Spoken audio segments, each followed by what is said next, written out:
And cue the talent. Stand by in 3, 2. This is the Weekly Scramble, a place where we chat about life over a cold one or two. It's time to belly up to the pod with Mike Fratelloni and your host, Chris Reavers. That's right. It's time for the Weekly Scramble podcast. My name is Chris Reavers. With me, as always, his name is Mike Fratelloni. Hello, Michael. How you doing, Reavers? I'm doing well. I got to tell you, though, I know. Let's talk about the weather on a podcast. Oh. Before we started the show, I ran into our buddy, Ben Lieber, Twin Cities Live. I talked to him. Ben Lieber? The Ben Lieber. Holy buckets. One of the nicest dudes in the biz. Truly a nice guy. I was chatting with him for a couple of minutes. But I walked outside because I try to go out and get a couple of steps in, like do a big lap, and I do it in honor of Mr. Hubbard because Mr. Hubbard does that every single day. And you come in all huffing and puffing like... I'm not joking. I did the big lap around the back parking lot, and it is on the blacktop. It's got to be 115 degrees on the blacktop. Yeah. It's that hot out now. It's warm out. Oof. It's all right, though. It's summer. In a couple July. of days, we'll totally want this back. It's... switching soon. I feel it's switching soon. I've been sitting outside and outside of my house, right? Okay. Got this new little putting green thing. I put it up on the frat pack. They've been able to see it. I don't think I've seen it yet. Yeah, it's really I haven't cool. been spending as much time on Facebook recently. If you go to the frat pack, you'll see it. Okay. And it's kind of done now, right? It's not all the way done, but it's really close to done. And I sit there in these couple of chairs, and the sun sets. Ooh. And I maybe have a drink. Ooh. And then I get up and I putt or I chip. Then I have another drink. And no one wants to be out there with me. My kids, my wife, they don't want to be out there with me. So you know what I get? Alone time. Silence. So you know what I did last night is I updated the Frat Pack 5,000 member list. Okay. Which was pretty good. We needed to get that done. We're at like 2,900, so that's pretty good. Nice. Not quite at 5,000, folks. It's still available, the Frat Pack 5,000. Still accepting applicants. We still are. You find Mike Fratelloni, Michael Fratelloni on Facebook. Friend request me. I accept your friend request and we become Facebook friends. Then I invite you to the Frat Pack 5,000 group. So my goal was to have 5,000 new friends, right? We're at like 3,000 something on my personal Facebook. Sure. But not everybody's migrated to the group, and the group has some great stuff in it. So including, you'll see pictures of the putting green I put outside my house. I'm glad you mentioned this. I ran into a frat packer on Saturday. I was trying to, it was one of those weekends where it was hot, so you're trying to get just a bunch of stuff done, right? And Saturday, I was in the, what area was I in that I ran into? Oh, I was in the Waterville area, and I ran into Dale, and he introduced himself. I was getting gas at the Casey's gas station there in Waterville. Okay, all right. He obviously recognized me, which was really weird because I didn't have anything GL on, but I'm sure you had your glasses on and a hat down. Right, exactly. And you had that look like, don't even ask me if I'm Reavers. I had my Maverick Top Gun aviators on, but he came up and introduced me. Couldn't have been nicer. We had a brief chat, and he just asked how the show was going and everything else. And, of course, he's filling up his 100,000-foot boat that he's about to take off on the lake in water. I don't know which lake down in Waterville he was on. By the way, you would love Waterville, Minnesota, with the two lakes right there. Did you ask him, like, what are you doing, dude? Like, hey. Can I go for a ride with you on your boat? Can I just go for a ride? I'm not doing that. I mean, that would be kind of fun. You are a whimsical, fly by the seat of your pants kind of guy. I do have that in me. Yeah, you're right. What's somebody going to do to you? You're 6'4", 200 and whatever. In me is I hate imposing.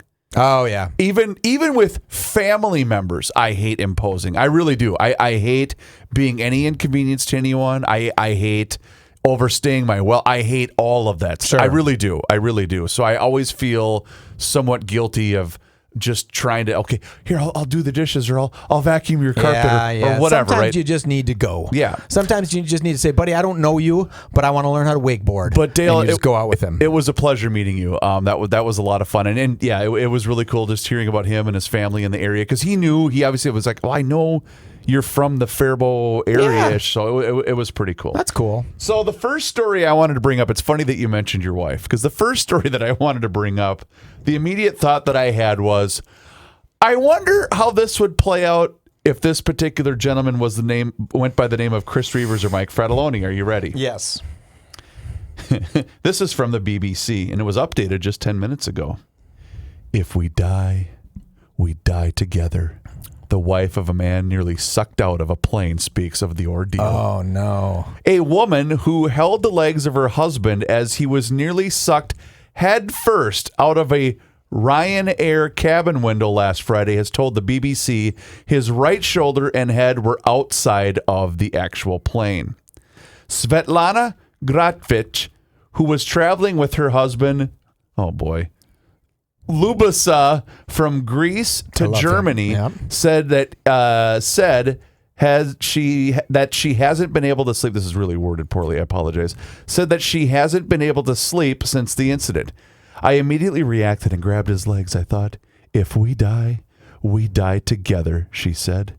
With the help of 2 other passengers, she said that she was able to pull her husband, who she said lost consciousness 3 separate times. Oh, no. Back inside after nearly 2 minutes. We pulled him back together, she said to the BBC. His entire face was deformed and blood was pouring from his nose and his mouth. Speaking to a public broadcaster, she said that it seemed like part of the plane's engine had broken off, smashing the window next to her husband and causing decompression in the cabin. Other passengers also reported hearing what sounded like an explosion. A technical advisor appointed by the family believes the incident began with the failure in the aircraft's right engine, causing debris to strike and shatter the cabin window before the rapid loss of cabin pressure. That assessment has not been confirmed by investigators. Passengers earlier told local media that he had I'm not going to try to pronounce these names, that he had kept his seatbelt on, helping those on board keep a hold of him while his head and shoulders were outside of the plane. That was a big deal. No seatbelt. You know what would have happened? He would have been gone. Yep. Ripped right through that window. She said her 61-year-old husband is seriously injured and still in shock. It's important to me that he's alive. His hand is particularly badly injured, and he's got burns all over. He has not been able to communicate. He doesn't remember the whole event, she said. Thank God. She told the ERT that whenever he hears about aeroplanes, he starts shaking, adding, I am also in a very bad psychological state. I feared for our lives. I was afraid the plane was going to crash. And there is an accompanying video with the story that I am definitely not going to play. So they were flying for about 10 minutes. Yep. And then the window breaks and they drop 9,000 feet. Oh, my God. Because they need to get, the pressure in the plane to stabilize to the outside air. So they don't, because it's no longer a pressurized cabin, which if it stabilizes inside, they can pull them back in, right? But I'm sure the pilots didn't know that somebody was half stuck in the window. Yeah. There's a lot of things that would freak me out. Getting sucked out of a plane window. At some point in time, if you were still conscious, you'd be like, well, what the hell happened here? I'm just trying to remember back in the flying days if Jess would have even put her book down. Because I don't think that probably would have happened. Dude, you are a little too big to make it out one of those windows. That's a good point. Yeah. I remember when that pilot got ripped out of the window? Oh, God, yes. And he just basically was ripped in half. Yes. And the guys were holding his legs, and it was like, it's kind of a moot point there to hold his legs. His upper half is in the Atlantic Ocean. Yeah, that was really scary. That Ryanair, okay, what do you learn from this story? Tell me. Don't get a window seat. You're an adult man. Are you a window or an aisle guy? I'm an aisle guy. First of all, I often eat stuff that makes my stomach rumble. Oh, so you're a comer and a goer. I don't want to have someone where I have to say, excuse me, but I had Taco Bell last night and 16 beers. I don't want to have to tell them that. I want to do it, but I don't want to tell them that, right? I can explain it by having that, I have that parasite that's attacking everybody. I need to get to the restroom. Or just Taco Bell and 16 beers. So I want to be right there, right at the front of the plane in row 1. Two quick things about this as a recap. Number 1, based upon this story and this story alone, don't you ever give me crap about driving to a destination for a vacation when I hear stories about this. This is a totally frightening story. I get that, Reavers, but we all know plane travel, all of aviation is infinitely safer than driving a car. Yeah. Infinitely safer. Probably. Right? Second item, you just reminded me of something. This would be, I would say, 16, 17 years ago. And we were flying back from Cancun, most notably the Riviera Maya. It was a beautiful, beautiful excursion. Yeah, I love it. And the final night there, we had flown down with a bunch of friends and other couples and stuff like that. And the final night there, we decided that we were really going to do it up. Okay. I mean, we're talking. And dumb. That's dumb, but all right. I never drink tequila. Sure. I mean, never. And there's a reason why. I know everyone always says it's the healthiest. Sure. It's one of the healthiest. Yeah, I'm not a tequila carbs. guy. Not a big tequila guy. I'm a Harmony Spirits guy. But it was the tequila, it was the tacos, it was the shrimp kebabs, it was the whole deal, right? And so we had an early morning flight. And so I did it up, probably got about 2 hours of sleep, if that. Get on the plane takes off, and I went, uh-oh, I'm in a lot of trouble. No. To the point where I was looking at the seatbelt sign, Waiting for that thing to go off, right? And so it finally did, and I sprint because I didn't know what end this was coming out. I have no idea, but I know I'm in trouble, right? So I get in there, and God bless whatever airline we were on. Sure. Unfortunately, I had to unleash hell. Oh, no. I mean, I had to unleash hell. Did someone come to the door and say, give it hell, Reavers? No, worse. Worse, okay. As I could tell because I was in there for a bit. Okay. I was in there for a bit. And as I opened the door, I see a 30-year-old mom. Oh, no. Her 6-year-old daughter. Oh, no. And her 6-year-old daughter is holding the little stuffed bunny rabbit. As like you can't bring that in there. And I thought, I know we're all going to be on the same plane for the next 2 hours or 3 hours or wherever it's going to be. I'm really sorry. I'm sorry. I have to apologize. I do not feel well. I just, and it's nothing even needs to be said because everyone kind of knows what they're getting into. And I thought you might want to wait for the other one. I would go back to Coach and use that code. One standard shot, 1.5 ounces of 80 proof tequila contains only 96 calories. When it's 100% blue agave, contains 0 carbs, 0 sugar, and 0 fat. Really? That's why people drink it. Well, I was going to say, I remember back in the high-end bartending days, when the athlete, and I'm not going to out any athletes. Skinny girls and athletes, that's all they would drink was tequila. Really? And it was literally nothing. They didn't even want ice with it. Really? And I thought, well, that seems weird. I said, this isn't even, I mean, some of it was chilled.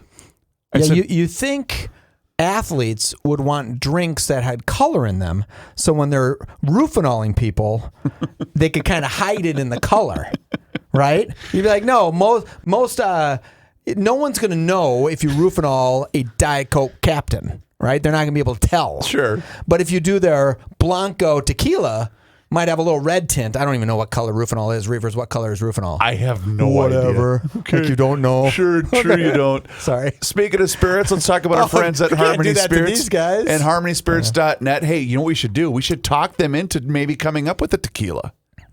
And because you have to have it direct from the agave plant. That's not around here. It's not local. What if we grow one in our backyard? How about that? One agave plant, which means we could finally find a way to spend a year making one shot of tequila. I think that would be kind of cool. Why Low not? calories. Well, exactly. All right. HarmonySpirits.net, by the way, that's the website that you go to purchase your Harmony Spirits online, and you can have it sent right to your front door. That's right. That's new. And thank you to all of you listeners that are out there that are supporting the Buy Online tab at HarmonySpirits.net. And oh my goodness, I just checked out the Facebook page at Harmony Spirits. All of the people that have been stopping in both over the 4th of July and just throughout the summer with this warm weather. That's so cool. I got to make a stop before the summer season ends, and I'm probably going to do that I know I keep teasing, but I am going to make a stop there. And it doesn't matter what you're looking for. The rum, the gin, the vodka, the whiskey, the bourbon, the wild oats whiskey. Oh my God, does that look good. And I got a number of wonderful compliments about the blackberry lemonade that I brought to a family function just this past weekend. It was outstanding. HarmonySpirits.net. Say hi to Larry, say hi to Damon, say hi to the entire crew, and let them know that you heard about them right here on the Weekly Scramble podcast, and we will be right back. I learned something new, Reavers. Talk to me. Roofinol used to be traditionally a white pill. It was just white. But newer tablets, by force of law, are blue, and when placed into a liquid, your drink becomes bright blue. Really? So as long as you're not a bright blue drinker, if your drink turns bright blue, don't drink it. The only reason I think I did remember that is we had to do, going back to bartending, we had to train on that stuff. And that's why I want to get into a different subject here in a second. But that's why when you those are some of the things that you have to look for, because the glasses we would serve, they weren't glass. They were like a finer plastic, but you could detect that type of color right away if you had a trained eye for it anyway. There is a bracelet that you can buy called the Xantus that you dip into your drink, and it detects if there's rufinol in the drink. So you're a Really? girl, you're out at a club, you have this little cute bracelet on, dip it in your drink, and if it comes back a certain color, don't drink that drink. Well, why are guys such unbelievable creepers? And they are, and Why? it really makes me ashamed to be part of that species. But one of the things that I can't stand are the fake social media videos where you've got the girl where it says, "Oh, just trying to protect myself," where she's got the iPhone perfectly set up at her table, where she's putting the cover on her drink and then pretending to talk to somebody. Where I want to say to this young woman, we all know this is not It's a real staged. situation. Everything's Everything staged. is staged right now. Everything's not real. So but obviously they're doing this for a reason. They're doing this for exposure. They're doing this for clicks. They're doing this because it's obviously making them money, and it drives me insane. Well, Reavers, you are not an influencer like I am.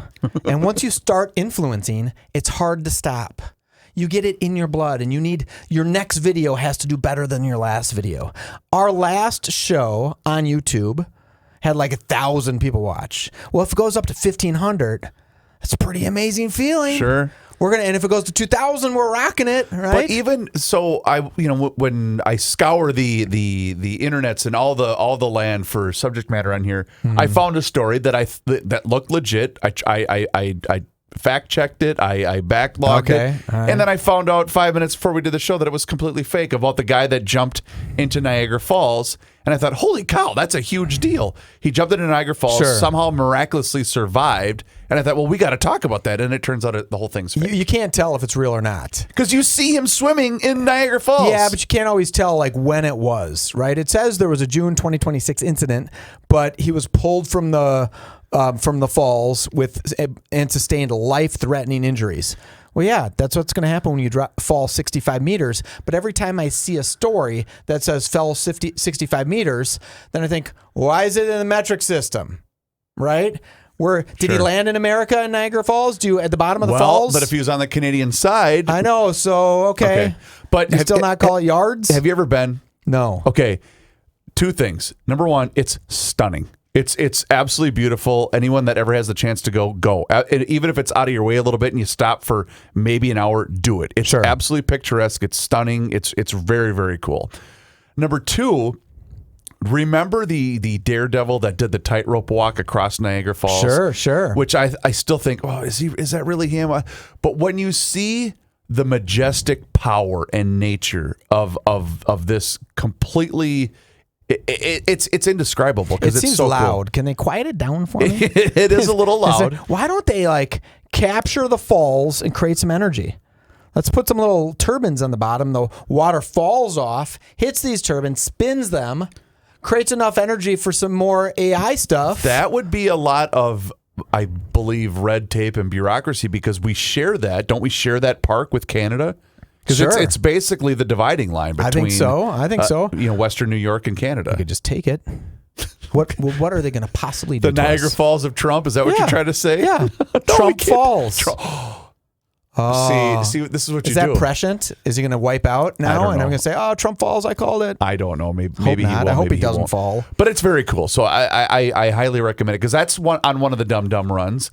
I did that, and then I drove through Canada to get to Detroit, where I was the spotter for the Gopher football game. That's one of the times that I stopped by Niagara Falls. And it was really cold because it was between Christmas and New Year's, so everything was kind of icing up. It looked really cool. In 2003, Kirk Jones became the first person to survive the plunge intentionally without any flotation devices. Oh, wow. The 40-year-old man survived with just cuts and bruises. Was he trying to kill himself? Like, what are you doing when you're saying, I'm going to jump into the falls? That seems kind of like a desperate. We had the story 5 years ago of the woman that drove her vehicle into the river, and they tried to retrieve her, but she was trying to commit suicide. Unfortunately, oh, that's sad. Yeah, that's every time I take a ride in the high bridge or something, and I see a car on the high bridge, I think, no. Yeah. Like you just hope it has a flat tire, right? You hope you can see something wrong with the car. It's a bad spot to have a flat tire. It's a bad spot to park your car, right? That's never a good sign when you see a car on a bridge like that. Those are just sad stories. I did read a book, I think it was called Jumper, and it was about the Golden Gate Bridge. And it was they interviewed the survivors that jumped off the Golden Gate Bridge and survived. And every single one of them, Reavers, and I think I said this on the show before, the moment their feet left the bridge, they said, oh my God, what have I done? What have I done? What have I done? Yeah. Every single one of them. And some of them just miraculously thrived, right? And it's like, holy buckets, what a frightful thing. What a horribly frightful thing. I feel so bad for people that get to that point mentally. His name is Mike Fratelloni. My name is Chris Reavers. This is the Weekly Scramble podcast, and we will be right back. I want to talk about our friends at North American Banking Company. It's banking done differently since 1998. And you know what? Back then, they made a promise to deliver a better banking experience for their customers, where you get to know your banker and they also get to know you. And you know what? A lot has changed since then. However, this commitment to being a true community bank in the Twin Cities, that has not, nor will it ever change. So check them out online today. It's nabankco.com to learn more. 6 wonderful and convenient Twin Cities locations to serve you. Roseville, 50th in France, Woodbury, Hastings, Shoreview, and also in Maple Grove. They offer you the same updated online and mobile banking tools as all of those other big national banks, whether you're looking to buy a home, perhaps finance a new home renovation project, or get that new car that you've been dreaming about. Their experts make it so easy and also convenient. nabankco.com to learn more. North American Banking Company, member FDIC, is an equal housing lender. Earlier today in Garage... Oh, go ahead. What were you going to say? Just one of my funny things. We were talking about explosive diarrhea. Remember that? Sure. About your plane trip. And when I'm reading the Frat Pack post, Kenny Olson put up a joke saying Taco Bell locations pull ingredients off menus as explosive diarrhea parasites cases surge, right? And one person in the Frat Pack, and I won't say her name, wrote this as her comment to this post. A lot of you have never had IBS, and it shows. What's a little explosive diarrhea? Pansies. That's good funny. weight loss program. Yeah, good for you. I won't say her name. You have to be a Frat Pack member to know her name. Pretty person, but she's giving it up. Unless her husband's using her account. Maybe that's what it is. I want to bring up a couple of things here because we talked a lot about fraud earlier today on Garage Logic, and we also brought up Bob Fletcher, and I cannot believe the onslaught of things that he has to deal with for just simply pointing out that the Somali gang activity is a real big problem here in the Twin Cities, in which Sheriff Fletcher is about one of the straightest shooters there is known to man. And it's insulting that he has to deal with this, because the people that are so unwilling to admit that there's a problem and you immediately go to the Islamophobe card, sorry, your opinion no longer matters to me, because there is a genuine, real problem here. And if you're not willing to deal with it, fine, then you're just going to get to deal with what you get to deal with. It's not my problem. I heard a stat the other day. That and it was a stat, one of those stats on the internet where you think that can't be true. They said about 50 million Muslims immigrated from Muslim-based countries last year, right? And then it said, secondly, that none of the 50 Muslim-based countries took any Muslims in. They didn't let any of them immigrate. And I thought, that can't be true, right? Wait. So what I'm saying is, say that again? 50 million Muslims immigrated out of their country into a new country, right?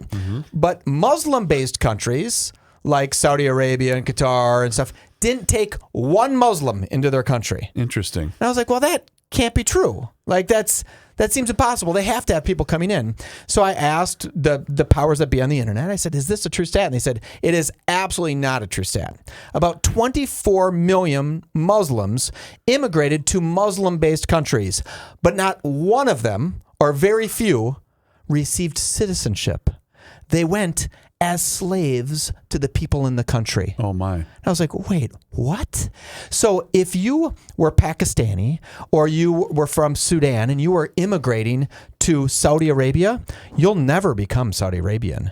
You actually get hired by a company and you are the property of that company to go work in Saudi Arabia. Oh, wow. And I thought, well, that's pretty big damn difference, right? Here in America, in Western-based cultures, Muslims come here and they become citizens, right? So roughly half of the 50 million that have immigrated have come to Western cultures where they actually become part of the culture, right? And I thought, isn't that weird that no Muslim country, just about, and it's not quite zero, but almost no Muslim culture accepts Muslims into their society unless they're slaves. And when I say slaves, I mean workers that can only work for one company. If you complain about working for that company, you're deported back to Sudan. I mean, it's horrible, right? It's basically you're living as an indentured servant. And I was like, wow, isn't that an amazingly freakish stat when you think about it? That Western cultures are taking people that don't necessarily always gel with their culture, right? Yep. But cultures that share their faith don't take them. Why? Why is that? All right. So a couple of things that I wanted to bring up. Let me just see if I can pull this up really quick on the fly here. But I'll start. I guess I'll start with this one. This is just breaking within the last hour. Minnesota officials are now attempting to recover tens of thousands of dollars in taxpayer grants distributed through the state's $100 million Promise Act program issued by Governor Tim Walz that we all called it was going to be fraudulent. Don't believe it. He would never do that. This comes after multiple shady trucking companies were given grants despite one being out of service and the other not operating at their listed address. How many more of these fraudulent businesses have taken your money? Every single dollar should be investigated. Point number 2, or I should say subject line number 2. NPR has just issued this correction. Nick Shirley actually found $110 million in fraud, not $110,000. Oops. Quite the correction. What to know about Nick Shirley, the YouTuber alleging daycare fraud in Minnesota? That was issued that first title was issued January 21st, 2026, and they said $110,000. It's actually $110 million. It says $72 million into the Twin Cities. St. Paul specifically has $20 million of allocated funds. It's for companies that saw problems between 23 and 24, and businesses where revenues dropped 10% or more from 23 to 24 receive priority scoring. What is the government doing? Just stop taxing us. Stop taxing us, then you don't have to give money out. Am I going to hold your beer? Oh, just wait. Okay. There's more. Tell me. Governor Tim Walz, Michael, was speaking to the public, and Alpha News and KSTP both had portions of this that I will combine and put together. See, I'm like the Puff Daddy. That's a really bad. I should find a different cover artist. You're like O.J. Simpson. No, I'm like the artist that takes. I'm like the cover band. You know, that takes somebody's song and kind of puts it together and tries to spin it out a little bit. Yeah, exactly. Okay. Well, the Paid Family Leave Act, Michael, that started this year in the great state of Minnesota, and it's been a great program. I mean, a great program. Minnesota's paid, this is from KSTP News, Minnesota's Paid Family Leave program has already paid out $598 million so far in the calendar year of 2026. Are you kidding me? While $344 million has been collected from employers and also employees, Governor Tim Walz said yesterday with the banner, Minnesota Paid Leave is here for you, for your family, for your business. Minnesotans, this is from Alpha News now, Minnesotans could see increase in paid leave tax as results of new study expected this month. My goodness. Earlier this month, state government announced that the paid leave program has already issued nearly $600 million in benefits in its first 6 months. Remind me how many they thought they were going to do. It blew past the projected budget, I think, before May 1st. Okay. But this is the biggest giant case of we freaking told you so. If you didn't, okay, let me put it this way. I know somebody, I'm going to leave the company out of it. I know somebody that runs staffing for a very well-known big brand, a nationwide, a global brand that has a giant headquarters / warehouse right here in Minnesota. Okay. Basically, what they had to do was say, if you apply for this paid family leave through the state, we can't promise you. We have to fill your spot. It's a production facility. We need someone to work. Someone's got to do this job. So when your paid family leave is up, we don't know that we're going to guarantee that your job is still going to be available to you. That's how bad it got. That people were just signing up for it right away because they just didn't want to work. There was no elderly, sick family member at home, and I'm not saying in every case, but in a lot of cases, they were just taking the time off because they didn't want to work. I wonder what % of the people who used the paid family leave were government employees compared to private sector employees. Because I'm going to tell you, at our company, almost no one did it. And like, we don't have a whole bunch of people that are having babies, right? That's Right. one big reason why people do it. And I get it. That's why they want to do it. But so we paid the taxes, but our people really didn't do it, right? Like very few of them took advantage of that. And when I say take advantage, I mean use the program. I'm not saying take advantage of it, right? And it's just not very popular at our company. I wonder if it's a government thing where a whole bunch of people in the government say, I want 20 weeks off. I'm going to go take 20 weeks off. Well, right? And I'm not saying the government people are lazy. I'm just wondering if that's a stat. The company that I work for here, Hubbard Broadcasting, they sent out the memo at the beginning. They're saying, hey, just so you know, we already provide something very similar to this. In fact, our program is even better than the state issued one. So you've already had the opportunity to take advantage of this program internally, meaning within this company. Yep. And not to get too deep in the weeds with my personal situation, but for me, I had a son that was in and out of the hospital for weeks over the winter. I've had my dad has been in and out of the hospital the past couple of months. So I'm someone that probably could have taken advantage of this program. I don't want to. I like working. Sure. And so that's why it bothers me that we continue and continue and continue to give people a reason to not work. You cannot, you fundamentally cannot survive with a base that's living off of the government. You can't do that. No, you surely can't. 126,000 plus applications were processed so far. 50% are medical leave, 36% child bonding, 14% were caregiving, family member illness, right? And 1% or less was safety or military leave. So, I mean, I get it. I think this company that we work for here at Hubbard, right? Yep. They do the right thing. My company that we have does the right thing. We already did this. We had the Minnesota Sick and Safe, and we have big vacation time for our staff. I don't know if it went up to that far. I mean, if someone had a baby, I don't know exactly. To tell you the truth, I don't remember the last time we had someone who had a baby that needed to go off. But we did something, and we did something I had imagined fairly robust. The problem is now everyone's paying for it, whether you use it or not. You're paying for it. Yeah, it doesn't matter. Employees and employers are paying for it. Yep. And I do remember a number that they thought it was going to be about $100 million was the annual budget. Do you recall that number? Is that right? It was some, but now it's $500 million? 600. $600 million. So And by the way, this was from Jan 1 through the end of June. So that was $600 million paid out just through the first 6 months of the year. That being said, it also was retroactive. So if you had a baby Jan 1st of last year, you could retroactively take the time this year to bond with your baby. Oh, I did not know that. That was pretty sweet, right? Actually, knew some people who took advantage of that had kids last year. Okay. Yeah. I don't know what, I just, at some point in time, we're going to run out of other people's money. Yeah. And it's just not going to be sustainable, right?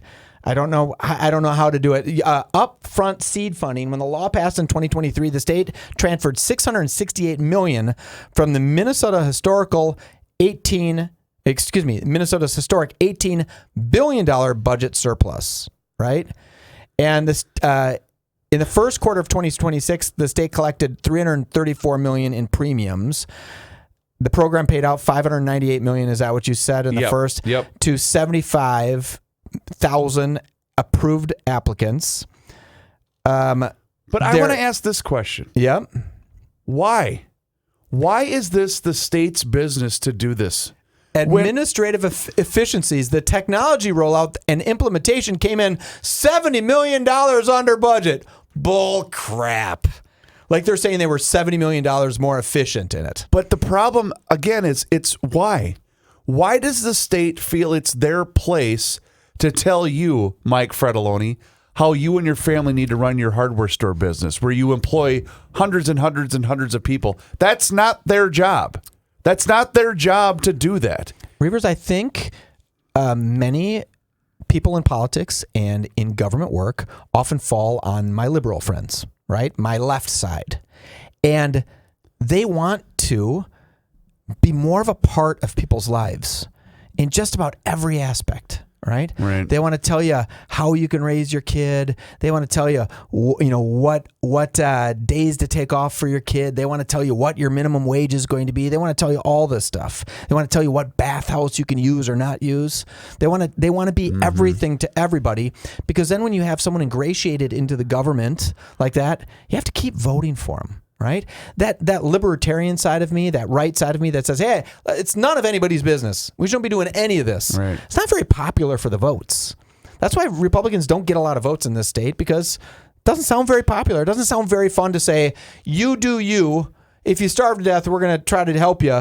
But other than that, you have free reign to be a good person and go to work. But what I'm going to mention it again. What I truly do not understand is, okay, let's say you are Joe Q business owner. I'm going to exclude you, Michael, because I don't want to speak for you. Mm-hmm. But what incentive do you have to keep operating here outside of the fact that you were born here, you grew up here, you have family here, you like it here, you like the Four Seasons, you like being able to ice fish in the winter. People, but other than customers. that, what incentive do you have to continue to operate here? Well, I still think we have an incredible quality of life here. I really do, Reavers. I think, but it's deteriorating. It's death by 1,000 cuts. No one thing does it to us. Not one of these things will kill somebody, but just layered on top of layers, on top of layers, on top of, oh, you can't use house keys. They might have lead in them. Oh, you have to have paper bags instead of plastic bags. Oh, you have to make sure that this program is paid for. That just starts to hurt after a while. When you saw Josh Hawley talk to the representative from SNAP, and he was talking to her about sodas, and that 14% of SNAP programs go to sugar drinks, and he said, are sugar-filled drinks good for people? And she said, well, sir, Congressman, I'm not a nutritionist. And he's like, are you kidding me? You can't even answer if we should be giving 14% of the SNAP program dollars to people buying Mountain Dew, right? That doesn't make sense. Why are we doing that? I'm so glad you said this. So, a little snapshot into my life. Mm-hmm. So, I had a pretty significant cut on my hand. So, I had to make an emergency run to a 24-hour large shopping center. Yeah, love it. Just going to leave it at that, right? This is not an indictment on the shopping center that I went to. Love those people. So I went in there to go get some bandages, some ointment, some unguent, and all of that stuff, right? Because I thought, well, I better clean this up because I didn't want to go get stitches. Nah, bleep that. Yep. And so what you see then is when this is 11 o'clock at night, right? And so when you're there post 11 o'clock, normally there's not a lot of people working, especially cashiers. So most of it's like the self-checkout, the long conveyor belt style self-checkout. And in front of me was, I would presume, a couple, a man and a woman, and they had a couple of young kids with them. And the conveyor belt was jam-packed. They were buying their groceries. They were doing all their stuff. This is the time they could do it. They were diapers both and working. everything, 100%. And in that, again, not here to judge. I love myself a sugary soda. I would say 75% of the stuff on that conveyor belt wasn't healthy items. Oh, right? No. It was stuff that you would buy at a large box store style place. Yep. Okay. And so they get through their stuff. They got, I think they had at least 2, if not 3 shopping carts full of stuff. And time comes to pay. And, obviously I'm the next person in line. So I'm standing behind them and I have like 4 things, which whatever, it's all good.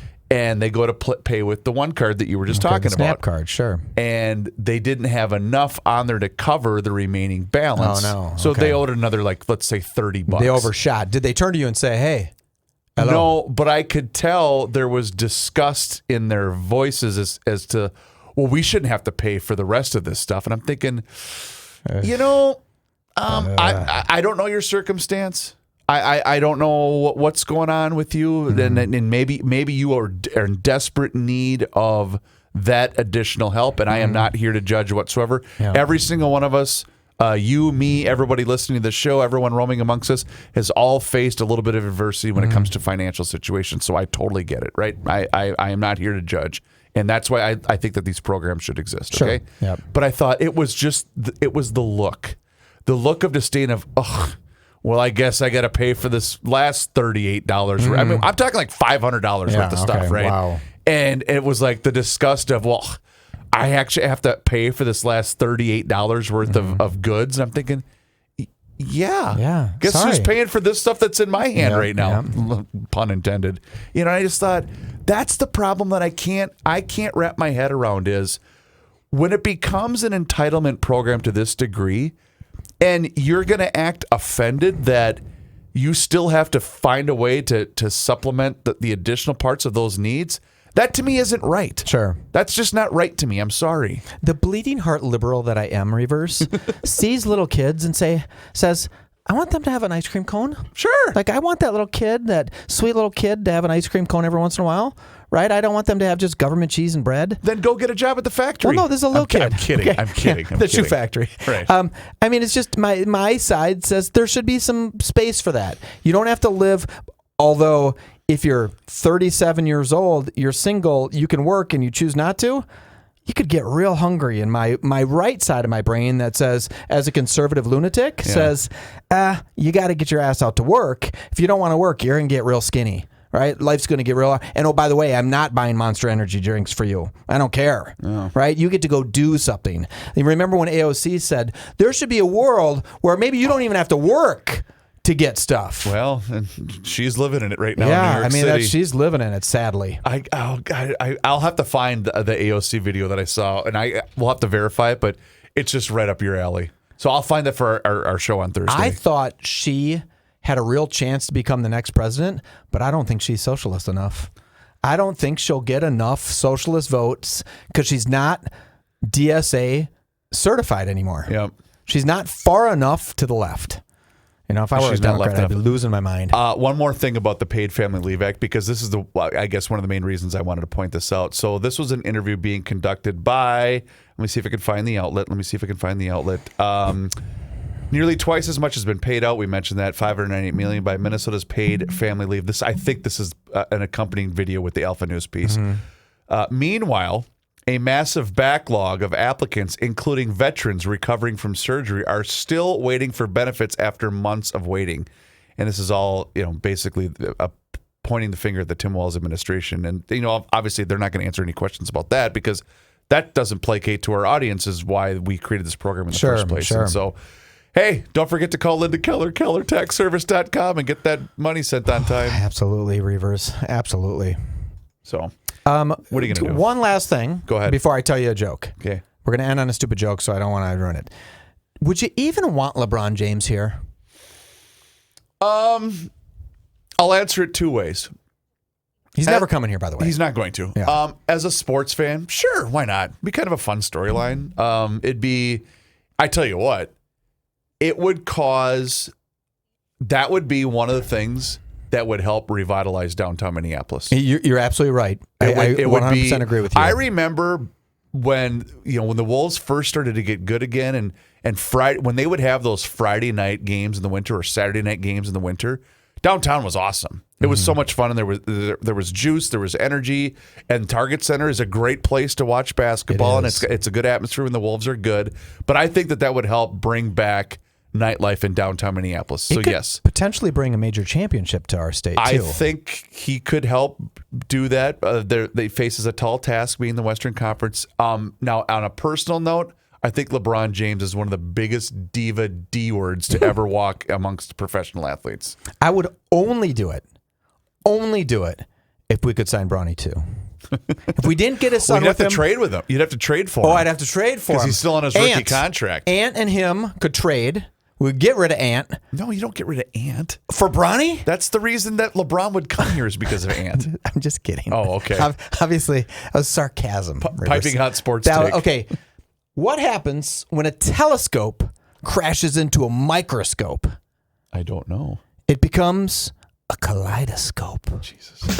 Reavers, you are the best. I'm going to save that one for the 11-year-old later today. Please do us a favor, rate and review the show wherever you happen to be listening to the Weekly Scramble podcast. It helps others find the show. It helps us out as well, and we appreciate each and every single one of you. His name is Mike Fratelloni. My name is Chris Reavers. Thank you so very much for listening to the Weekly Scramble podcast. We'll talk to you again next time. Until then, cheers.